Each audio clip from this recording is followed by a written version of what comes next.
အားလုံးပဲမင်္ဂလာပါခင်ဗျာကျွန်တော်ကတော့ Inspira Architecture Visualization ကကိုစိုင်းထက်မြတ်ဖြစ်ပါတယ်ဒီနေ့ကျွန်တော်ပြပြပေးမယ့်အကြောင်းအရာလေးကတော့ကျွန်တော်တို့တွေအလုပ်လုပ်ကြတဲ့ Visualization ဆိုတဲ့နေရာမှာထည့်သွင်းအသုံးပြုတဲ့ lighting ရဲ့အကြောင်းလေးကိုကျွန်တော်ပြောပြပေးမှာဖြစ်ပါတယ်ဒီဗီဒီယိုဖိုင်လေးမှာ lighting နဲ့ပတ်သက်ပြီးတော့အခြေခံကျတဲ့အချက်ကလေးတွေကိုကျွန်တော်ကစပြီးတော့မိတ်ဆက်ပေးသွားမှာဖြစ်ပါတယ် lighting နဲ့ပတ်သက်တဲ့မိတ်ဆက်ဗီဒီယိုဖိုင်လေးလည်းဖြစ်ပါတယ်အဲ့တော့ကျွန်တော်တို့တွေ rendering အလုပ်လုပ်တဲ့အခါမှာ lighting တွေထည့်သွင်းပြီးတော့ rendering တွေလုပ်ကြရပါတယ် lighting တွေကိုထည့်သွင်းပြီးအလုပ်လုပ်ကြတဲ့အခါမှာ natural light လို့ခေါ်တဲ့သဘာဝအလင်းတွေကိုလည်းထည့်ပြီးသုံးကြပါတယ် artificial light လို့ခေါ်တဲ့လူလုပ်အလင်းတွေကိုလည်းထည့်ပြီးတော့သုံးကြပါတယ်အဲ့တော့ကျွန်တော်တို့က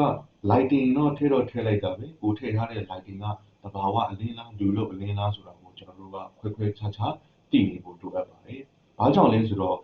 သဘာဝအလင်းကိုအသုံးပြုတဲ့အခါမှာချိန်တွယ်ရမယ့်ကင်မရာတန်ဖိုးကတစ်မျိုးဖြစ်ပြီးတော့ artificial light တွေကိုအသုံးပြုတဲ့အခါမှာချိန်တွယ်ရမယ့်ကင်မရာတန်ဖိုးတွေကတစ်မျိုးဖြစ်ပါတယ်ကိုသုံးတဲ့ lighting ရဲ့အပေါ်မှာမူတည်ပြီးတော့ကင်မရာတန်ဖိုးတွေကိုပြောင်းလဲပြီးအသုံးပြုရတာဖြစ်တဲ့အတွက်ကြောင့်မို့လို့ကျွန်တော်တို့ကကိုယ်ဘယ် lighting ကိုသုံးထားသလဲဆိုတာကိုတိတိကျကျဖော်ပြပေးဖို့လိုအပ်ပါတယ်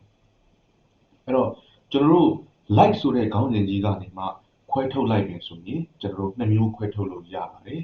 ကျွန်တော်တို့တော်တော်များများသိထားပြီးသားဖြစ်တဲ့အတိုင်းပဲကျွန်တော်တို့ဒီသဘာဝအလင်းဖြစ်တဲ့ natural light ရဲ့လူလုပ်အလင်းဖြစ်တဲ့ artificial light ရဲ့ဆိုပြီးတော့နှစ်မျိုးကျွန်တော်တို့ခွဲထုတ်လို့ရပါတယ်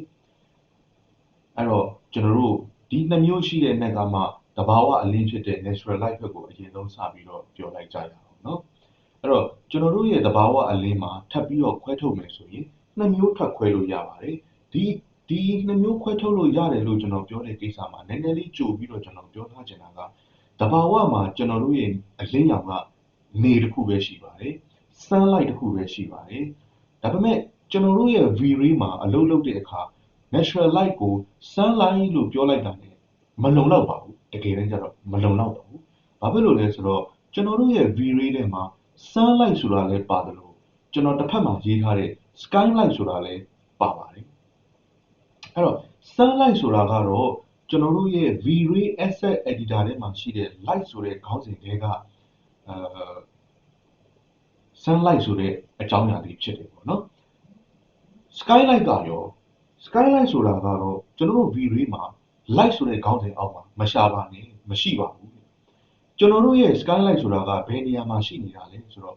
setting ထဲမှာရှိတဲ့ environment လို့ခေါ်တဲ့ခေါင်းစဉ်တွေက background ဆိုတဲ့အကြောင်းအရာလေးဖြစ်ပါတယ်အဲ့တော့ကျွန်တော်ရေးထားတဲ့ skylight ဆိုတဲ့နေရာလေးမှာ background ဆိုပြီးတော့လေကျွန်တော်တို့မိမိနားလည်တယ်လို့မိမိမှတ်ထားလို့လည်းရပါတယ်အဲ့တော့ဘာဖြစ်လို့များကျွန်တော်က background ကို background လို့မပြောဘဲနဲ့ skylight လို့ပြောသွားရတာလဲအဲ့ဒါလေးကိုကျွန်တော်ရှင်းပြပေးပါမယ်ကျွန်တော်တို့ရဲ့ environment ထဲမှာရှိတဲ့ background ဆိုတဲ့အကြောင်းအရာတွေမှာ texture slope ဆိုတာလေးရှိနေပါတယ်လောလောဆယ်မှာ texture slope ဆိုတာဘာလဲလို့သိချင်မှလည်းသိအောင်မယ်သိချင်လည်းသိနေလိမ့်မယ်ပေါ့ဘာဖြစ်လို့လဲဆိုတော့ဒီဗီဒီယိုဖိုင်ကိုနားထောင်နေတဲ့သူတွေကဗီဒီယိုသိပြီးသားသူတွေလည်းပါနိုင်တယ်လို့ဗီဒီယိုနဲ့ပတ်သက်ပြီးတော့အခုမှစတင်လေ့လာတဲ့သူတွေလည်းပါနိုင်တာပေါ့နော်နောက်ပိုင်းမှာကျွန်တော်အသေးစိတ်ထပ်ပြီးတော့ setting တွေအကြောင်းကိုပြောသွားပြီးတဲ့အခါမှာ texture slope ဆိုတာဘာလေးတွေဆိုတာကိုသိလာပါလိမ့်မယ်အဲ့တော့ကျွန်တော်တို့ရဲ့ background ထဲမှာရှိတဲ့ texture slope ထဲမှာ modifier တစ်ခုကိုထည့်သွင်းရပါတယ်ထည့်သွင်းအသုံးပြုရတဲ့ modifier က sky ဆိုတဲ့ modifier အမျိုးအစားလေးဖြစ်ပါတယ်အဲ့ဒီအတွက်ကြောင့်မို့လို့ကျွန်တော်တို့က background ကို background ရေလို့မခေါ်ဘဲနဲ့ skylight ဆိုပြီးတော့ကျွန်တော်တို့ကခေါ်လိုက်ကြတာဖြစ်ပါတယ်အဲ့တော့တချို့ကလည်း background လို့လည်းခေါ်ကြတာရှိတယ်တချို့ကလည်းကျွန်တော်တို့ skylight လို့ခေါ်ကြတာလည်းရှိတယ်တချို့ကြတော့လည်းကျွန်တော်တို့ GI ပေါ့နော်ကျွန်တော်တို့ environment light ဆိုပြီးတော့လည်းခေါ်ကြတာလည်းရှိတယ်မျိုးစုံခေါ်ကြပါတယ်ဘယ်လိုပဲခေါ်ကျွန်တော်တို့ရဲ့ environment ထဲမှာရှိနေတဲ့ background ဆိုတဲ့အကြောင်းအရာလေးကိုပဲအားလုံးကရည်ညွှန်းပြီးခေါ်နေကြတာဖြစ်ပါတယ်အဲ့တော့မတူညီတဲ့အခေါ်အဝေါ်လေးတွေကိုလည်းကျွန်တော်ဒီမှာမိတ်ဆက်ပေးပြီးတော့ပြောသွားပါတယ်ကျွန်တော်အောက်မှာလည်းညှားနီလေးနဲ့စာလေးရေးထားတာရှိပါတယ် V-ray လေ့ကျင့်ခန်းတွေကိုပြောနေရတာဖြစ်တဲ့အတွက်ကြောင့်မို့လို့သဘာဝအလင်းဆိုတဲ့နေရာမှာ sunlight နဲ့ skylight ဆိုပြီးနှစ်မျိုးကိုမြင်လွယ်အောင်ခွဲထုတ်ရတာဖြစ်ပါတယ်ကျွန်တော်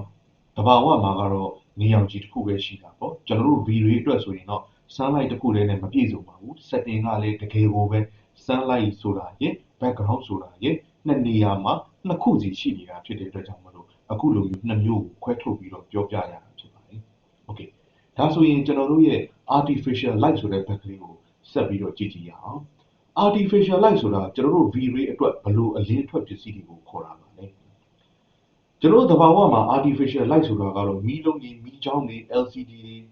စသဖြင့်လူသားတွေဖန်တီးထားလို့အလင်းထွက်လာတာမှန်သမျှကို artificial light လို့ကျွန်တော်တို့ခေါ်ကြတာမဟုတ်ဘူးလား။ကျွန်တော်တို့ V-ray အနေနဲ့ဆိုရင်တော့ဘယ် lighting တွေကို artificial light လို့ခေါ်တာလဲ။ဒါတွေကိုကျွန်တော်တို့သိဖို့လိုပါတယ်။ V-ray အနေနဲ့ဆိုရင်တော့ကျွန်တော်တို့ရဲ့ artificial light ကစုစုပေါင်းအလင်းထွက်ပစ္စည်း9မျိုးရှိပါတယ်။9မျိုးရှိပါတယ်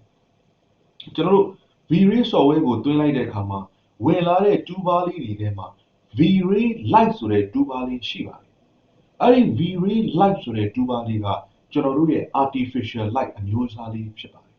။ V-ray light တူးဘားထဲမှာအလင်းထွက်ပစ္စည်း9မျိုးရှိပါတယ်။ဒီအလင်းထွက်ပစ္စည်း9မျိုးစလုံးက artificial light တွေဖြစ်ပါတယ်။နာမည်လေးတွေကိုမိတ်ဆက်ပေးရမယ်ဆိုရင် rectangle light ရှိမယ်။အဲ့တော့ rectangle light, sphere, omni, IES, spotlight, dome light နောက်ဆုံးတစ်ခု mesh light ဆိုပြီးတော့အလင်းထွက်ပစ္စည်း9မျိုးရှိပါတယ်။အဲ့တော့ကျွန်တော်တို့က interior project တွေ exterior project တွေကိုသုံးပြီးတော့ rendering ချတဲ့အခါမှာအခုကျွန်တော်ပြောသွားတဲ့ natural light ဆိုတဲ့အကြောင်းအရာတွေရဲ့ artificial light ဆိုတဲ့အကြောင်းအရာတွေကိုကျွန်တော်တို့ကမျှတအသုံးပြုပြီးတော့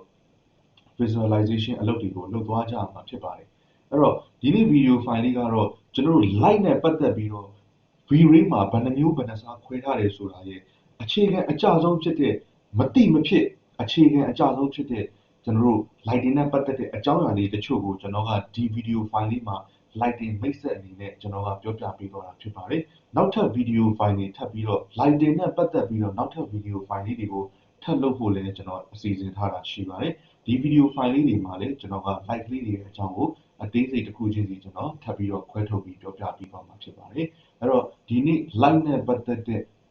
မိတ်ဆက် video file လေးကိုတော့ကျွန်တော်တို့ဒီမှာပဲရပ်နားခွင့်ပြုပါခင်ဗျာကျွန်တော်ရဲ့ video file လေးတွေကိုကြိုက်နှစ်သက်ခဲ့တယ်ဆိုလို့ရှိရင် like share subscribe နဲ့